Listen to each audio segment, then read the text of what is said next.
Hello. Alors aujourd'hui, je remets un petit peu l'église au milieu du village. Qu'est-ce que j'adore cette expression. Bref, on m'a dit récemment, et ça arrive encore de temps en temps, ah oui, mais du coup, t'as quelle qualification pour me dire ça? T'as quel diplôme pour me dire ça? Et tu formes? Ah ouais? T'as les qualifs pour ça? Et j'aimerais vous expliquer un petit principe assez simple. Et pour ça, on va prendre un exemple. On va prendre un exemple, ça va être plus parlant pour vous et pour moi.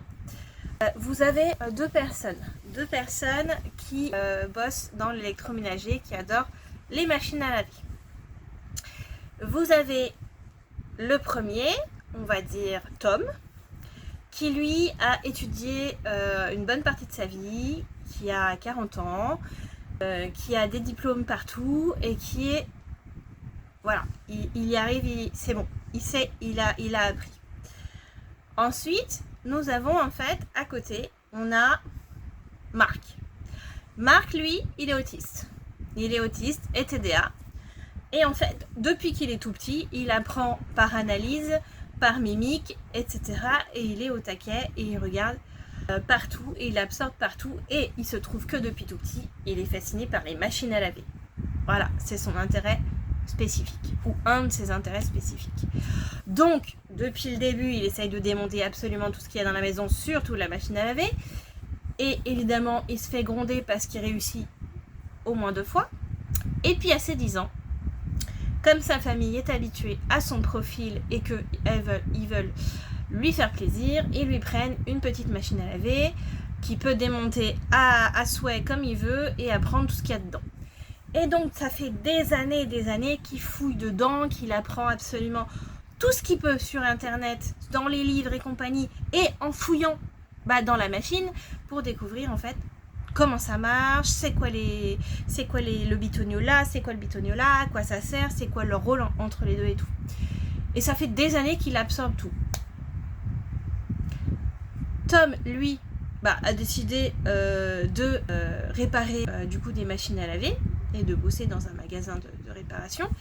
Et à côté, Marc, en fait, lui, il a un petit boulot, qui le passionne pas forcément, mais voilà, qui met du beurre dans les épinards.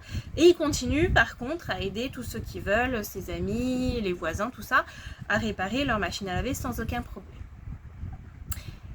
Marc et Tom, ils sont amis. Un jour, Tom, il a un doute, ça y est, mince, il a un problème devant lui. Il n'arrive pas à le régler, il n'arrive pas à réparer cette machine à laver. Il se fie du coup à tout ce qu'il a appris du coup en cours et apparemment c'est une situation qu'il n'a jamais vue en cours ni lors de ses réparations dans son magasin. Bon, il appelle son copain, donc Marc, et puis il lui dit voilà, je suis coincé, je sais pas, tu vois, c'est ça le problème et tout, ça fait ça, tu peux pas venir voir et tout. Alors Marc lui pose des questions et avant même il lui dit envoie-moi des photos et il lui dit du coup c'est que ça fait ça et ça devrait faire ça et ça s'emboîte dans ça, ok, et est-ce que tu as pensé à ce que ça se mette là et ça là? Et la Tom fait ah mais oui, c'est exactement ça, j'y ai pas pensé. Ah t'es mon sauveur, merci. Un peu plus tard, plusieurs jours plus tard ou plusieurs semaines plus tard, Marc est en train de réparer une machine et là, gros trou. Ah, c'est quoi ce truc-là? C'est quoi? Je sais plus. Il appelle Tom. Elle dit, dis-moi, regarde, là le bitonio, il fait ça, son rôle c'est ça et tout, mais impossible de retrouver le nom. Et puis ça m'énerve là, tu vois, ça me stresse, ça me bug. Tom lui dit, c'est ça. Ah mais ouais, t'as raison. Oh là là, merci, ça me... Ah du coup, oui, j'ai compris, je vais pouvoir m'y remettre. Qu'est-ce que je suis en train de vous dire? Deux personnes qui ont la même passion, qui ont appris complètement différemment chacun. Est-ce qu'il y en a un qui est plus valide que l'autre? Est-ce qu'il y en a un qui a plus, entre guillemets, de valeur que l'autre et qui est moins qualifié? Non. Ils sont différents. Et ils ont des apports différents. Donc déjà, premièrement, oui, donc on revient à moi. oui, j'ai appris différemment. J'ai appris comment? Mais j'ai appris en fait en absorbant absolument tout ce que je trouvais sur le sujet. Il se trouve que j'ai été nounou pendant 20 ans, donc tout ce qui est l'enfance, tout ce qui est le développement, etc., j'ai appris sur le tas, donc en gardant des enfants depuis mes 17 ans, mais aussi en fait en analysant absolument tout ce qu'ils faisaient, etc., en lisant absolument toutes les bibliothèques de toutes mes patronnes quand je m'ennuyais, donc tous les livres, et en faisant la corrélation du coup avec le développement que je voyais en direct, etc. Donc il y a cette partie, évidemment que j'ai lu d'autres livres, que je me suis renseignée sur internet, etc. Et encore je trouve que voilà, j'étais au balbutiement. Et puis il se trouve que j'ai eu un accident, j'ai voulu faire la langue des signes. Et en fait j'ai rencontré une amie sourde et qui m'a parlé de son groupe d'allaitement, et il se trouve qu'en fait c'était la cofondatrice une des cofondatrices de Allaitement Tout un Art. Et pendant un certain moment, j'ai lu et très peu de fois répondu aux mamans qui posaient des questions sur le groupe de l'association. J'ai lu absolument tous leurs articles, etc., les livres qui proposaient, etc. Et j'ai absorbé toutes les informations. Et petit à petit, j'ai pu répondre en fait à certaines mamans, puis de plus en plus, puis j'ai commencé à être utile. Et même les bénévoles me disaient, mais Danielle, franchement, tu devrais regarder. Et il y a aussi Instagram que je n'avais jamais, les réseaux c'était vraiment pas mon truc.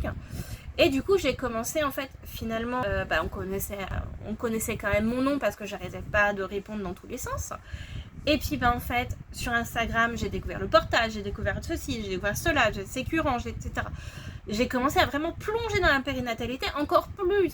J'ai découvert des comptes sur la diète, sur la nutrition, et comme toujours en fait j'absorbais absolument tout ce que je voyais. J'ai aussi toutes les personnes que j'ai rencontrées, des IBCLC, des sages-femmes, des diététiciennes, tout et n'importe quoi. Et en fait à chaque fois je pioche et j'absorbe absolument tout ce qu'ils me disent. Et puis un jour on m'a dit, mais Danielle, tu devrais te lancer clairement. Donc au début c'était pour être bénévole, et finalement je me suis lancée. Et j'ai fait des formations, et les formations que j'ai faites en fait m'ont appris que j'avais déjà une bonne bouteille et que j'avais déjà compris beaucoup de choses, et j'ai pas appris grand chose. Par contre ça m'a confirmé que j'avais déjà les connaissances et que je les avais absorbées. Pour savoir, je suis quasiment bilingue en anglais. C'est pas l'école qui m'a aidé, des masses, parce que bof. Par contre j'ai appris en regardant des séries et des films en VO, voilà, pour tout vous dire. Donc, et pendant très longtemps je pensais qu'en fait j'étais pas légitime, que pour l'anglais ou l'allaitement, par ma façon d'apprendre. Et j'ai rencontré des gens merveilleux qui m'ont dit, avec qui j'ai discuté, qui eux avaient des diplômes, mais qui étaient capables de voir qu'en fait on pouvait avoir une discussion sur un sujet où j'avais pas forcément des diplômes, mais où en fait j'avais les notions, j'avais toutes les choses. Et en fait voilà, c'est pour vous dire que oui, j'ai appris différemment.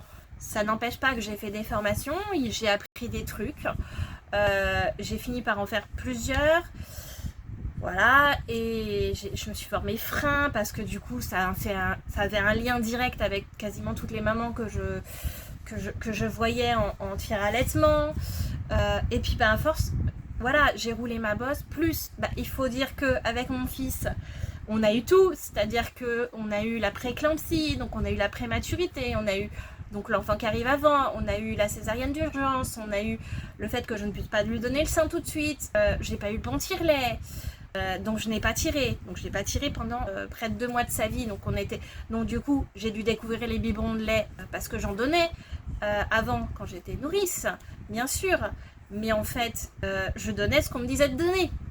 Donc j'avais jamais appris, moi je m'étais préparée pour l'allaitement, j'étais absolument pas prête à donner des biberons, donc j'ai dû apprendre à donner des biberons de lait. Bien sûr, il fallait que je tombe sur un RGO, donc du coup, et une intolérance, donc du coup, j'ai dû gérer ça. J'ai découvert qu'il avait des freins, donc on a fait des exercices. J'ai dû le compléter, j'ai dû relancer toute ma lactation à partir de 2 mois pour me lancer vraiment dans l'allaitement. Ensuite, du coup, je suis partie en tire-allaitement, et puis j'ai fait le sein, et puis finalement non. J'ai fait les freins, et puis je l'ai remis au sein, puis je pouvais pas, donc du coup j'ai fait du mixte. Et en fait, tout ça, toutes ces galères ont fait que mon parcours m'a donné envie en fait d'aider d'autres mamans dans ce sujet, d'approfondir, etc., de me former pour encore plus trouver des choses. Et puis, comme je vous disais par rapport à Tom et à Marc, il y a des liens aussi qu'on a tendance à faire que peut-être d'autres ne vont pas voir parce qu'on est à fond. Un intérêt spécifique, c'est on va à fond et on recule devant rien, entre guillemets. C'est-à-dire, si ça nous intéresse, on y va. Voilà. Et surtout, il y a un truc que je voulais vraiment dire, c'est que on me dit oui, mais t'as appris où dans les diplômes, etc. Non, j'ai appris dans l'humain. Parce qu'en fait, j'ai rencontré pas mal de pros et on discutait et ça confirmait peut-être des notions que j'avais, mais du coup, peut-être il m'apportait d'autres compréhensions ou un petit truc en plus qui faisait ah ouais, d'accord, je faisais le lien. Ou alors, on en discutait et on faisait les liens entre nous et tout ça. Et tous les gens que j'ai rencontrés, on s'est rendu compte que la conversation, diplôme ou pas diplôme, en fait, elle était la même. Et c'est là que je me suis dit, en fait, cessons en fait de penser qu'on a besoin d'un diplôme ou des qualifications pour certaines choses, alors je parle évidemment pas des personnes qui vont faire une journée sur un truc et qui se sentent experts et vont former des gens. Rien à voir. Voilà, moi j'ai mon expérience perso, j'ai l'expérience des gens, j'ai tout ce que j'ai appris pendant plus de 10 ans quand même, plus les formations que j'ai faites qui m'ont confirmé, mais qui auraient très bien pu me donner les bases pour aujourd'hui. Et puis il y a le fait que j'ai fouillé, je teste absolument, j'ai plus de 200 matériels et encore je n'ai pas compté donc j'en sais rien. J'ai tout testé, tout ce dont je vous parle, je le teste avant. Donc oui, il y a des choses que je connais pas encore, comme tout le monde en fait, tout simplement. Et même parce que ça m'éclate et vraiment, c'est pas pour voilà quoi que ce soit, c'est vraiment parce que j'avais envie d'apprendre d'autres choses, etc. et de voir ce qu'on apprend au Canada. Et du coup, je me suis lancée dans une formation du coup d'IBCLC. Je ne vais pas être IBCLC puisque je ne veux pas être IBCLC, ça m'intéresse pas. Moi, je veux travailler avec elle, mais pas être elle. Et comme Tom et Marc, j'ai envie en fait qu'on se rappelle qu'on peut bosser tous ensemble, pas sur les mêmes domaines, pas forcément de la même façon, mais on a tous des approches différentes et je vois pas l'intérêt en fait de se tirer dans les pattes et de se dire ah bah ouais mais chacun de son côté et tout. Non, on peut bosser ensemble, il n'y a pas de raison. On est tous capables en fait, on a tous des capacités, des qualifications et les qualifications ne viennent pas forcément des diplômes. Je vous assure qu'il y a des gens qui ont des diplômes, clairement je pense qu'ils les ont trouvés dans une boîte de céréales. Et d'autres qui sont géniales, qui en plus ne restent pas à leur diplôme mais vont plus loin, fouillent et on le sait toujours, il y a une formation continue. Donc tout le temps en fait, on apprend des nouvelles choses, etc. Et chacun sa façon d'apprendre. Voilà, donc ça, si jamais ça te plaît ce parcours-là, si tu as envie en fait d'une approche complètement différente, tranquille, avec des vidéos courtes pour pas qu'il y ait trop qui vont à l'essentiel, un accompagnement avec une folle alliée et vraiment voir l'allaitement de manière assez différente, peut-être même que tu vas retrouver ce que toi tu avais en tête et que que tu savais pas. Évidemment ouverte aux atypiques, hein, c'est accessible, il n'y a pas de souci, même pour les sources si jamais il y a besoin. Mais vraiment, ne vous fiez pas aux diplômes parce que les diplômes ne font pas tout et on est tous égaux. Peu importe comment on a eu nos qualifications, c'est pas parce qu'elles viennent pas de diplômes et qu'on n'a pas eu plein d'argent pour acheter plein de formations qu'on n'est pas mieux qu'un autre. Je vous fais des bisous, à bientôt.